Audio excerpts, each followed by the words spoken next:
So today I'm going to read chapter 4. It is titled as How to Think Big. Recently, I chatted with a recruitment specialist for one of the nation's largest industrial organizations. 4 months each year, she visits college campuses to recruit graduating seniors for her company junior executive training program. The tenor of her remarks indicated that she was discouraged about the attitudes of many people she talked with. Most days I interview between 8 and 12 college seniors, all in the upper third of their class, all at least mildly interested in coming with us. One of the main things we want to determine in the screening interview is the individual's motivation. We want to find out if he or she is the kind of person who can, in a few years, direct major projects, manage a branch office, or in some other way, make a really substantial contribution to the company. I must say, I am not too pleased with the personal objectives of most of those I talk with. You would be surprised, she went on, how many 22 years old are more interested in our retirement plan than in anything else we have to offer. A second favorite question is, will I move around a lot? Most of them seem to define the word success as synonymous with security. Can we risk turning our company over to people like that? The thing I can't understand is why should young people these days be so ultra conservative, so narrow in their view of the future? Every day there are more signs of expanding opportunity. This country is making record progress in scientific and industrial development. Our population is gaining rapidly. If there ever was a time to be bullish about America, it's now. The tendency for so many people to think small means there is much less competition than you think for a very rewarding career. Where success is concerned, people are not measured in inches or pounds or college degrees or family background. They are measured by the size of their thinking. How big we think determines the size of our accomplishments. Now, let's see how we can enlarge our thinking. Ever ask yourself, what is my greatest weakness? Probably the greatest human weakness is self-deprecation, that is, selling oneself short. Self-deprecation shows through in countless ways. John sees a job advertisement in the paper. It's exactly what he would like, but he does nothing about it because he thinks, I am not good enough for that job, so why bother? Or Jim wants a date with Joanne, but he does not call her because he thinks he would not rate with her. Tom feels Mr. Richard would be a very good prospect for his product, but Tom does not call. He feels Mr. Richard is too big to see him. Pete is filling out a job application form. One question asks, what beginning salary do you expect? Pete puts down a modest figure because he feels he really is not worth the bigger sum that he would like to earn. Philosophers for thousands of years have issued good advice. Know thyself. But most people, it seems, interpret this suggestion to mean know only thy negative self. Most self-evaluation consists of making long mental lists of one's faults, shortcomings and inadequacies. It's well to know our inabilities, for this shows us areas in which we can improve. But if we know only our negative characteristics, we are in a mess. Our value is small. Here is an exercise to help you measure your true size. I've used it in training programs for executives and sales personnel. It works. First, determine your 5 chief assets. Invite some objective friend to help, possibly your wife, your superior or professor, some intelligent person who will give you an honest opinion. Second, under each asset, write names of 3 persons you know who have achieved large success but who do not have this asset to as a greater degree as you. When you have completed this exercise, you will find you outrank many successful people and on at least one asset. There is only one conclusion you can honestly reach. You are bigger than you think. So fit your thinking to your true size. Think as big as you really are. Never sell yourself short. The person who says adamantine when in plain talk, he means immovable, or says cocked when We would understand him better if he said flirt may have a big vocabulary, but does he have a big thinker's vocabulary? Probably not.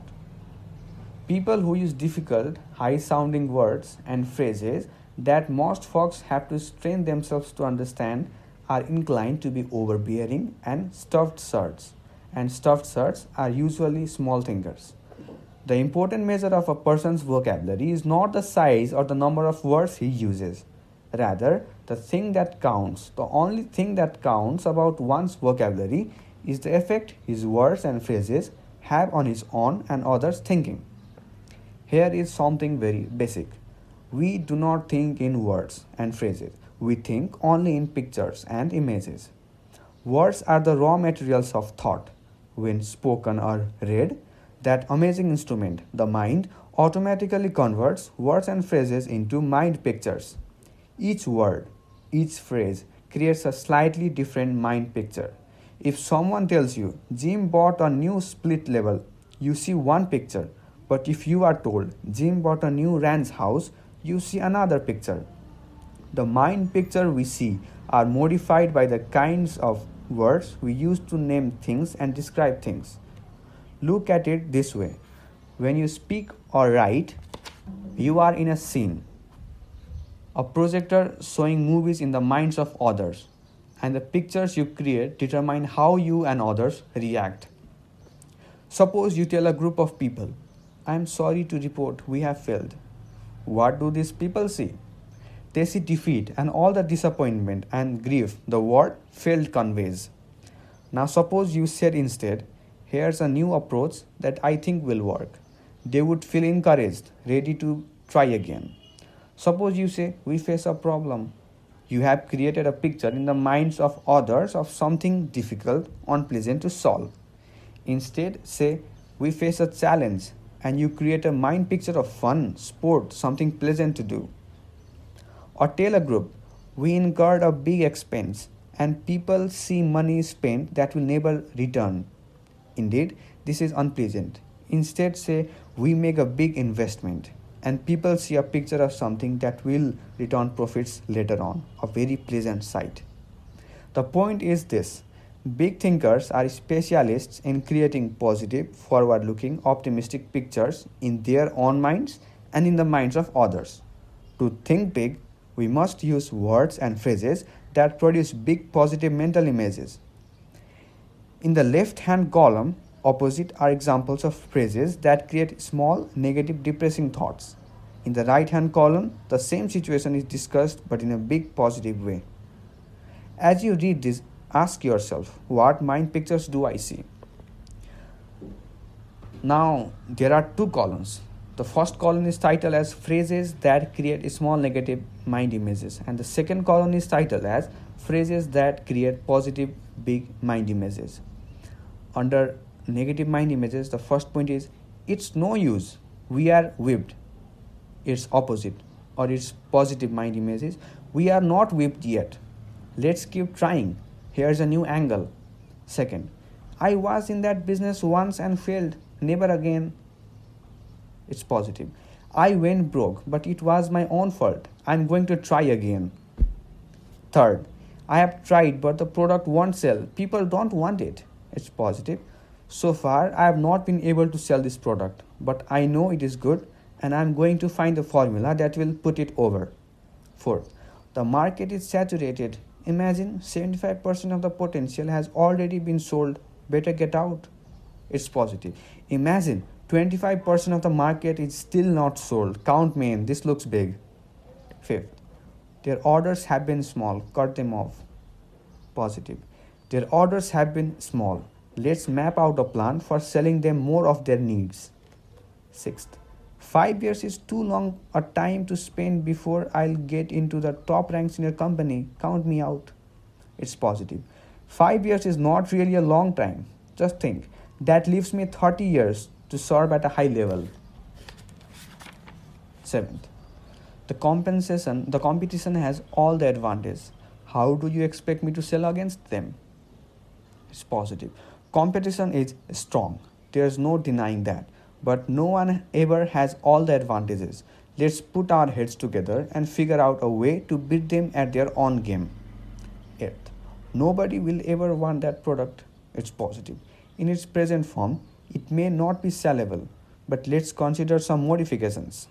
9th, let's wait until a recession comes along, then buy stocks. It's positive. Let's invest now. Bet on prosperity, not on depression. 10th, I'm too young or old for the job. It's positive. Being young or old is a distinct advantage. 11th, it won't work. Let me prove it. The image, dark, gloom, disappointment, grief, failure. It's positive. It will work. Let me prove it. The image, bright, hope, success, fun, victory.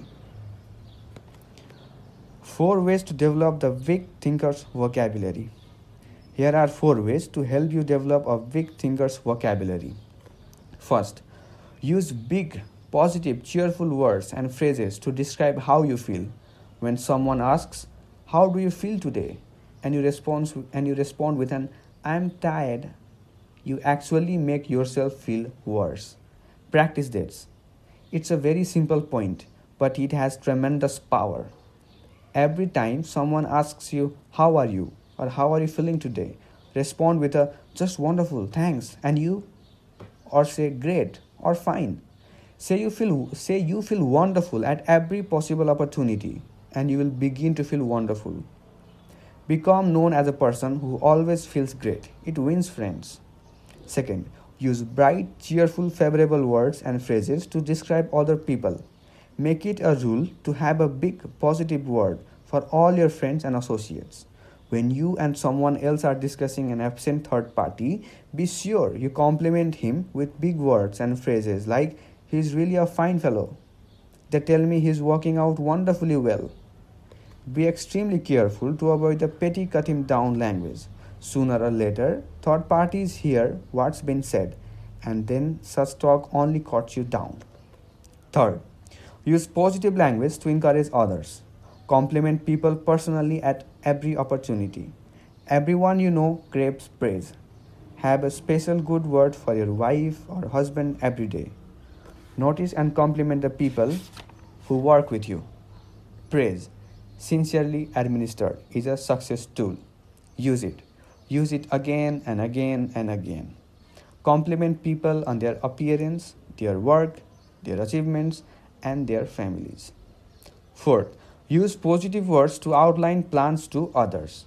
When people hear something like this, "Here is some good news. We face a genuine opportunity," their minds start to sparkle.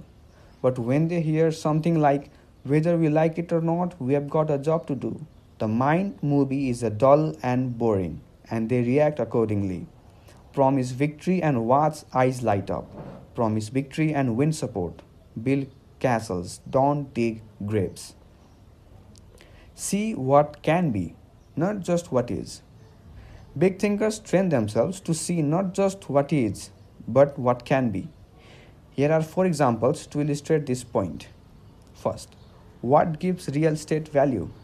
A highly successful realtor who specializes in rural property shows what can be done if we train ourselves to see something where little or nothing presently exists. Most of the rural property around here, my friend began, is run down and not very attractive. I'm successful because I don't try to sell my prospects of farm as it is. I develop my entire sales plan around what the farm can be.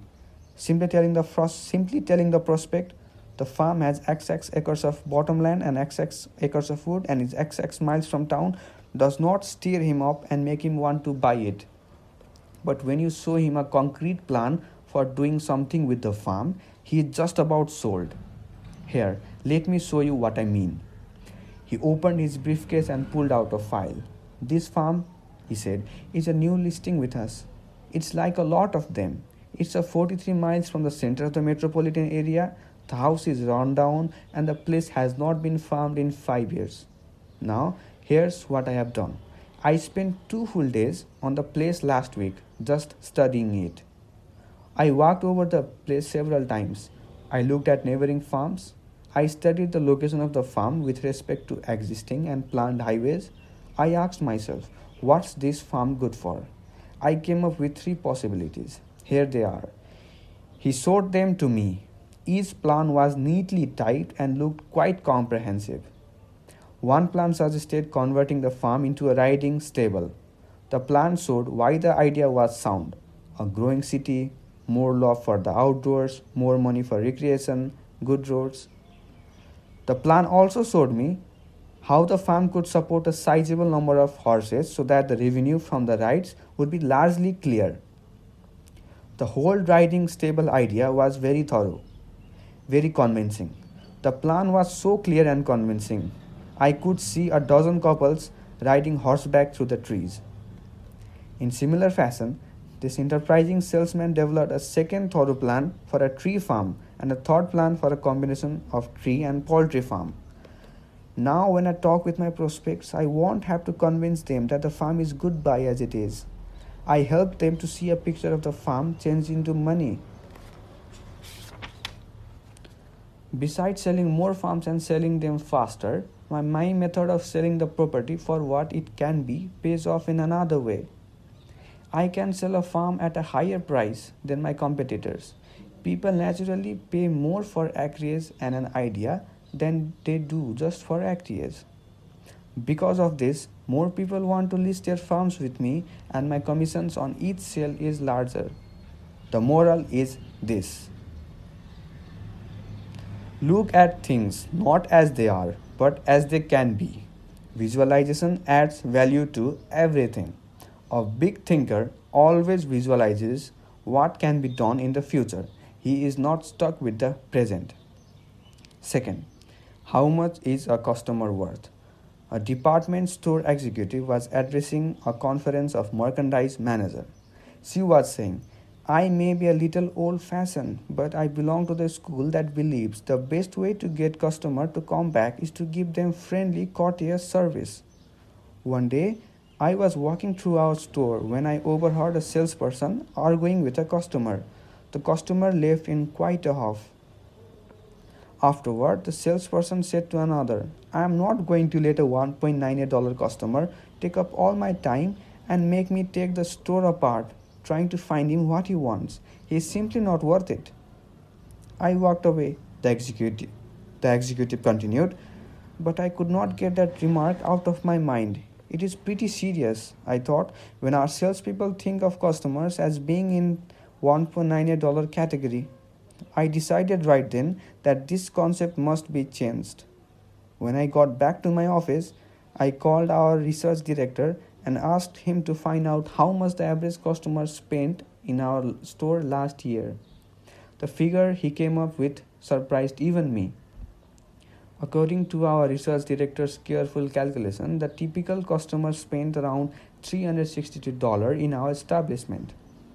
The next thing I did was call a meeting of all supervisory personnel and explain the incident to them.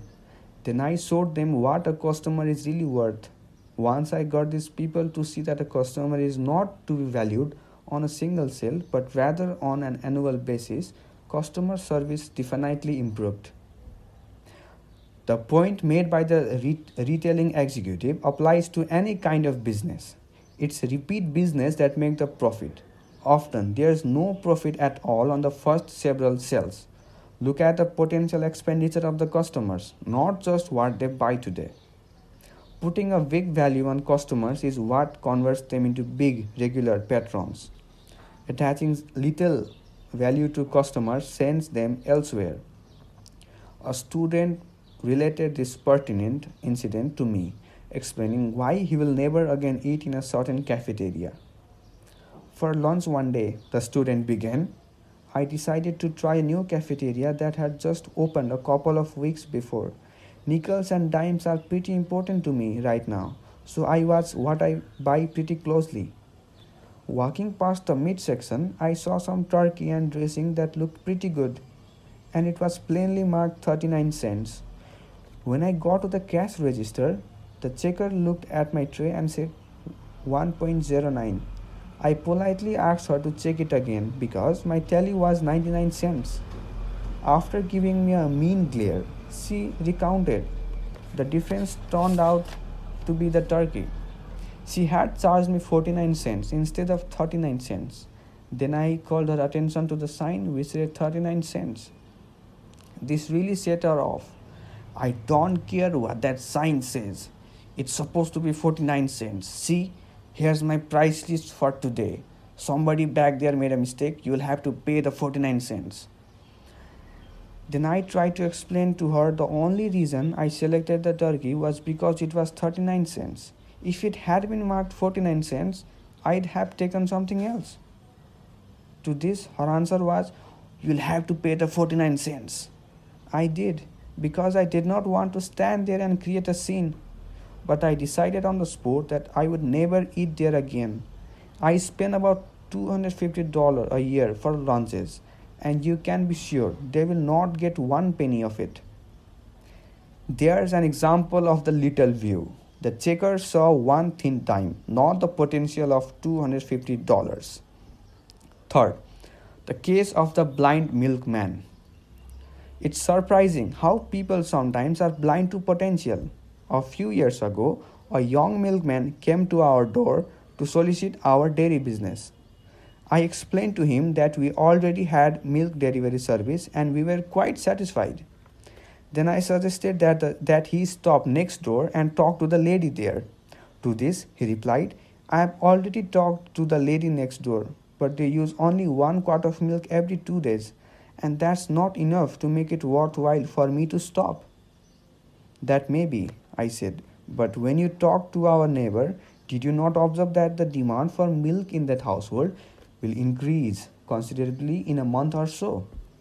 There will be a new addition over there that will consume lots of milk."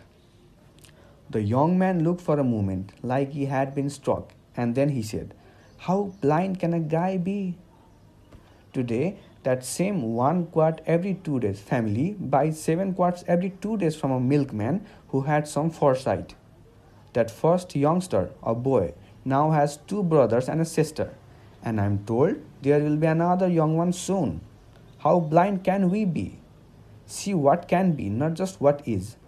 The school teacher who thinks of Jimmy only as he is, an ill-mannered, backward, uncouth brat, certainly will not aid Jimmy's development.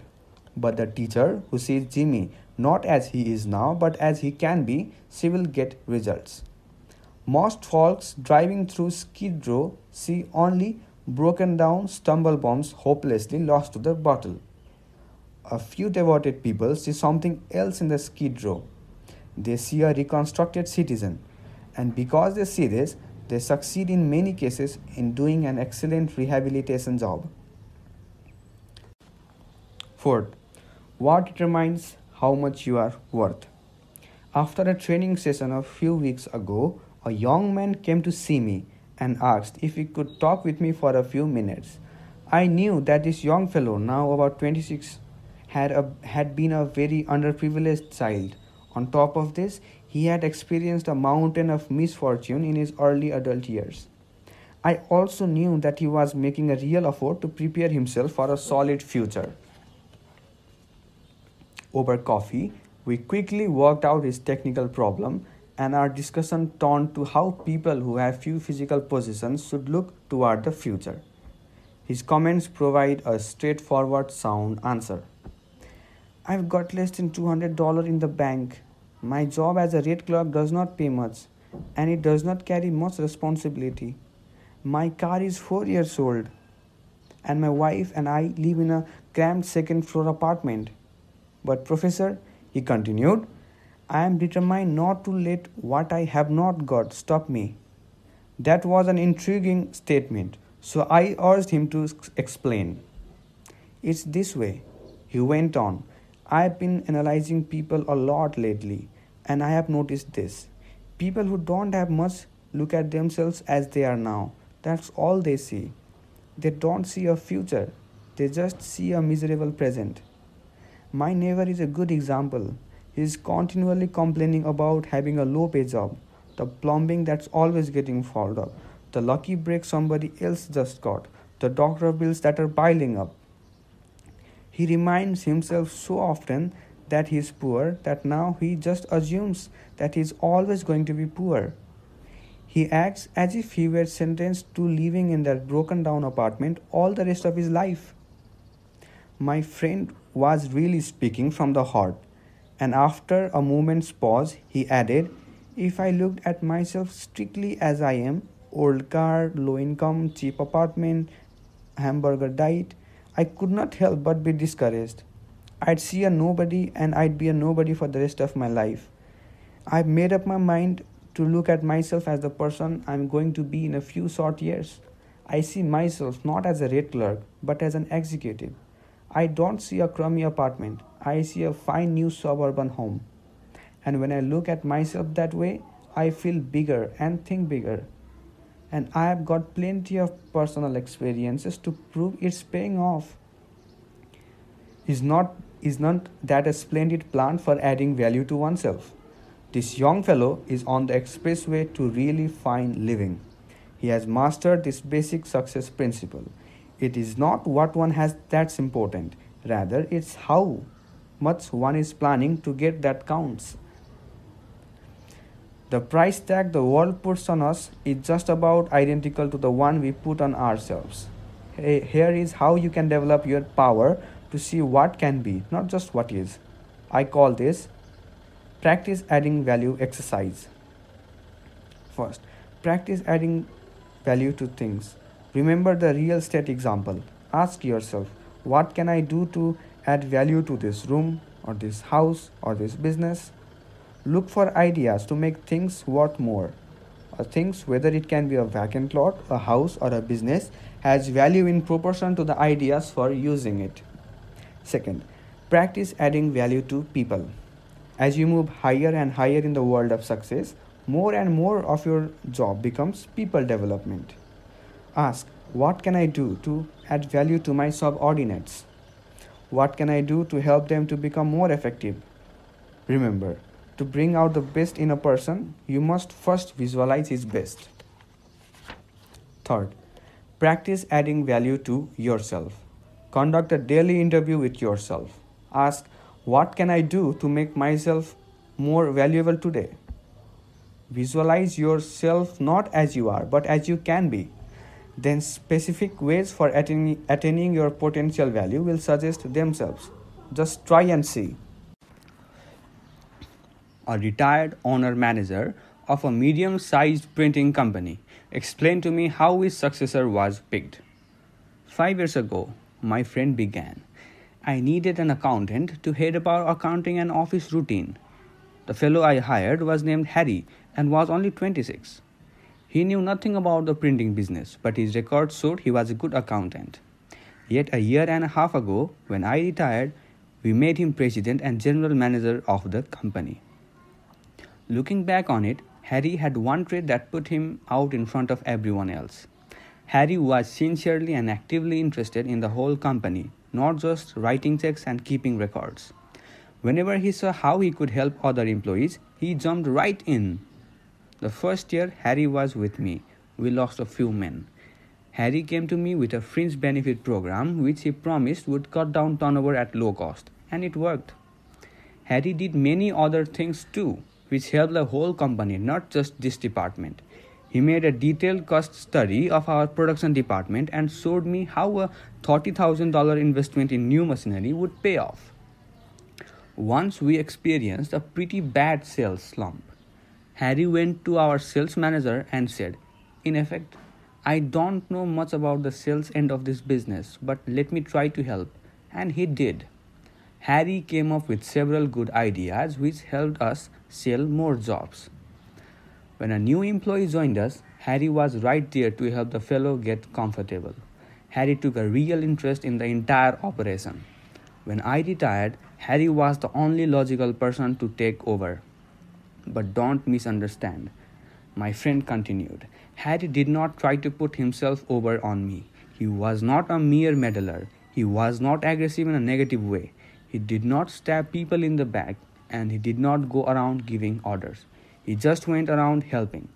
Harry simply acted as if everything in the company affected him. He made company business his business. We can all learn a lesson from Harry. The "I am doing my job and that's enough" attitude is small negative thinking. Big thinkers see themselves as members of a team effort, as winning or losing with the team, not by themselves. They help in every way they can, even when there is no direct and immediate compensation or other reward.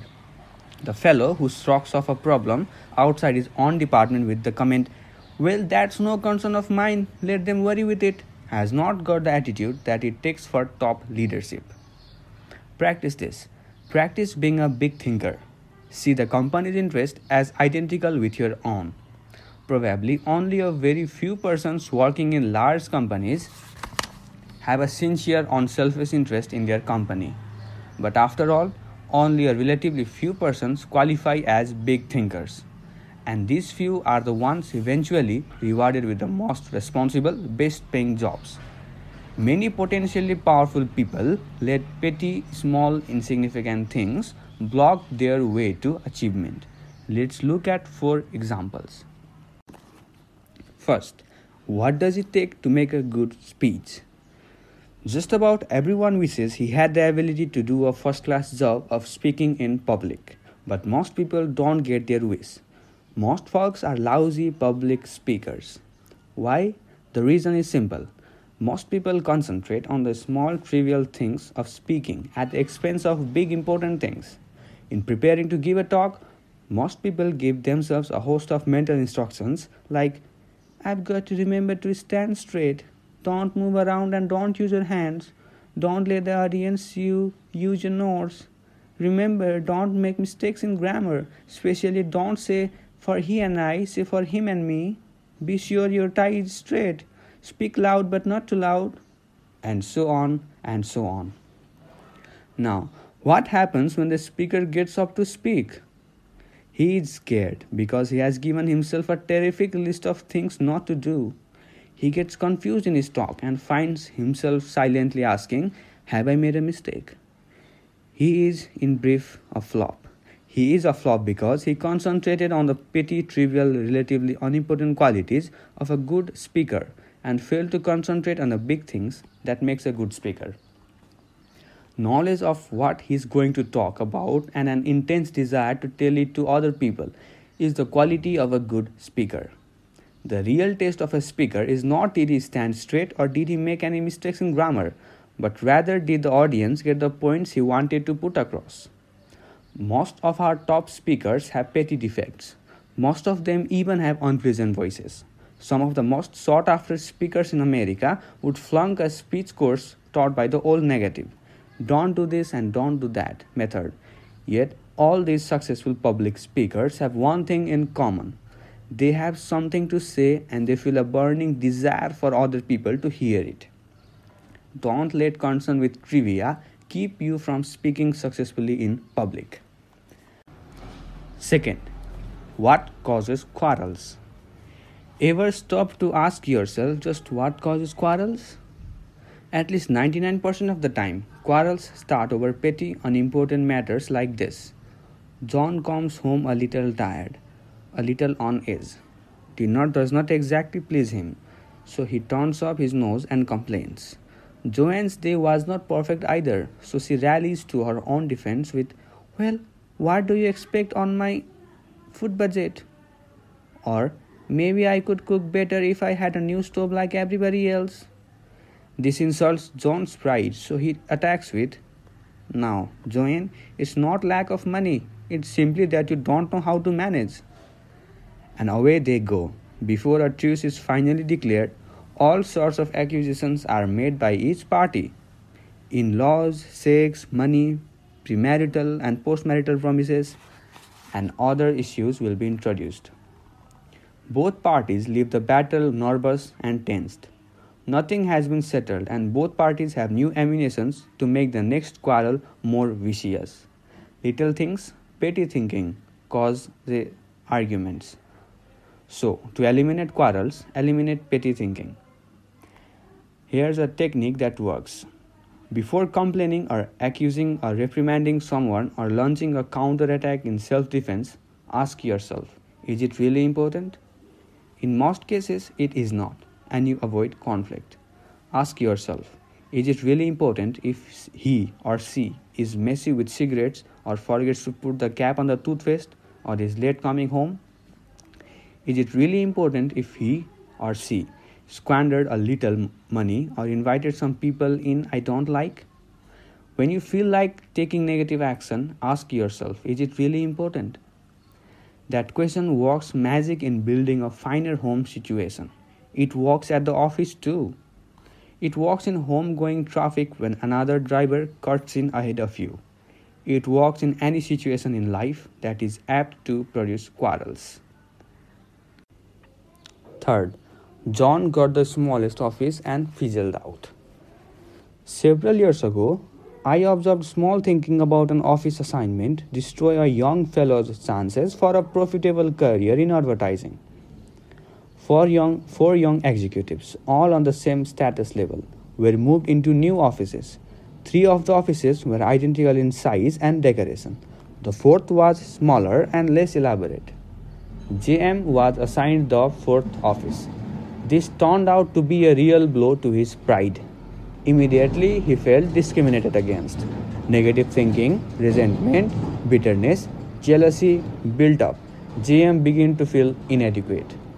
The result was that JM grew hostile towards his fellow executives. Rather than cooperate, he did his best to undermine their efforts. Things got worse. 3 months later, JM slipped so badly that management had no choice but to issue him a pink slip. Small thinking over a very small matter stopped JM. In his haste to feel he was discriminated against, JM failed to observe that the company was expanding rapidly and office space was at a premium. He did not stop to consider the possibility that the executive who made the office assignments did not even know which one was the smallest. No one in the organization except JM regarded his office as an index of his value. Small thinking about unimportant things like seeing your name last on the department route sheet or getting the fourth carbon of an office memo can hurt you. Think big, and none of these little things can hold you back. Fourth, even stuttering is a detail. A sales executive told me how even stuttering is a mere detail in salesmanship if the fellow has the really important qualities. I have a friend, also a sales executive, who loves to play practical jokes, though sometimes the jokes are not jokes at all. A few months ago, a young fellow called on my practical joking friend and asked for a sales job. The fellow had a terrible stutter, though, and my friend decided right here was a chance to play a joke on me. So the friend told the stammering applicant that he was not in the market for a salesman right now, but one of his friends, me, had a spot to fill. Then he phoned me, and boy, did he give this fellow a build-up. Not suspecting anything, I said, send him right over. 30 minutes later, he walked in. The young fellow had not said 3 words before I knew why my friend was so eager to send him over. I am Jack R., he said. Mr. X sent me over to talk to you about a job. Almost every word was a struggle. I thought to myself, this guy could not sell a dollar bill for 90 cents on Wall Street. I was sore at my friend, but I really felt sorry for this fellow.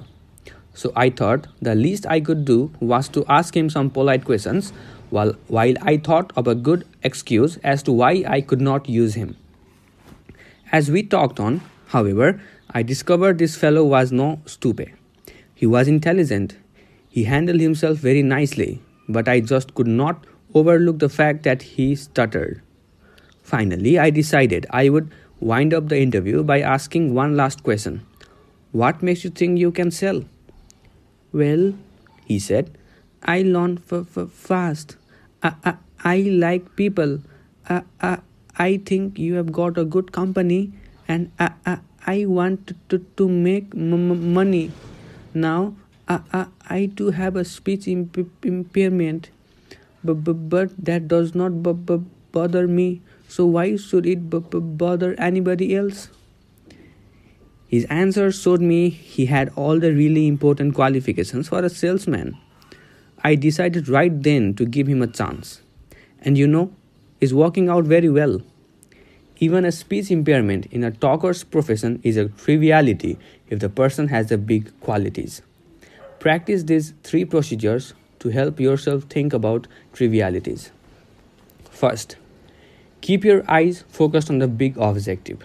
Many times, we are like the salesman who, failing to make the sale, reports to his manager.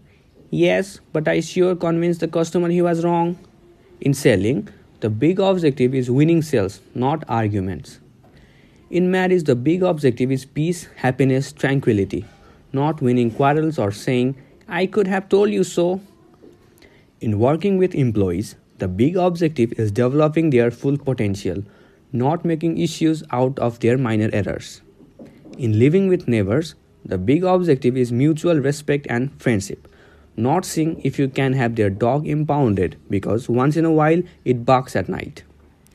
Paraphrasing some military lingo, it is much better to lose a battle and win the war than to win a battle and lose the war. Resolve to keep your eyes on the big ball. Second, ask, is it really important? Before becoming negatively excited, just ask yourself, is it important enough for me to get all worked up about? There is no better way to avoid frustration over petty matters than to use this medicine. At least 90% of quarrels and feuds would never take place if we just faced troublesome situations with, is this really important? Third, don't fall into the triviality trap. In making speeches, solving problems, counseling employees, think of those things that really matters, things that make the difference. Don't become submerged under surface issues. Concentrate on important things. Now, take this test to measure the size of your thinking. In the left-hand column below are listed several common situations. In the middle and right-hand column are comparison of how petty thinkers and big thinkers see the same situation. Check yourself, then decide which will get me where I want to go, petty thinking or big thinking. The same situation handled in 2 entirely different ways. The choice is yours. Now there are 3 columns titled as situation, the petty thinker's approach, the big thinker's approach. Now under the situation, expense account, petty thinker's approach. Figures out way to increase income through chiseling on expense account, the big thinker's approach. Figures out way to increase income by selling more merchandise. Second situation, conversation, petty thinker's approach. Talks about the negative qualities of his friends, the economy, the company, the competition. Big thinker's approach. Talks about the positive qualities of his friends, his company, and the competition. Third situation, progress. Petty thinker's approach. Believes in retrenchment or at best the status quo. Big thinker's approach. Believes in expansion. Situation, future. Petty thinker's approach. Views the future as limited. Big thinker's approach sees the future as very promising. Situation, work. Petty thinkers approach looks for ways to avoid work. Big thinkers looks for more ways and things to do, especially helping others. Situation, competition, petty. Competes with the average. Big thinkers competes with the best. Situation, budget problems. Petty thinkers figures out ways to save money by cutting down on necessary items. Big thinkers figures out way to increase income and buy more of the necessary items. Situation, goals. Petty thinkers sets goals low. Big thinkers sets goals high. Situation, goals vision. Petty thinkers sees only the short run. Big thinkers is preoccupied with the long run. Situation, security. Petty thinkers is preoccupied with security problems. Big thinkers regards security as a natural companion of success. Situation, companionship. Petty thinkers surrounds himself with petty thinkers. Big thinkers surrounds himself with persons with large progressive ideas. situation, mistakes, magnifies minor errors, turns them into big issues. Big thinkers ignores errors of little consequence. Now, as summary of this chapter, remember the following 5 things. First, don't sell yourself short. Conquer the crime of self-deprecation. Concentrate on your assets. You are better than you think you are. Second, use the big thinker's vocabulary. Use big, bright, cheerful words. Use words that promise victory, hope, happiness, pleasure. Avoid words that create unpleasant images of failure, defeat, and grief. Third, stretch your vision. See what can be, not just what is. Practice adding value to things, to people, and to yourself. Fourth, get the big view of your job. Really think your present job is important. That next promotion depends mostly on how you think towards your present job. Fifth, think about trivial things. Focus your attention on big objectives. Before getting involved in a petty matter, ask yourself, is it really important? Grow big by thinking big. In this way, this is the end of chapter 4. Thank you.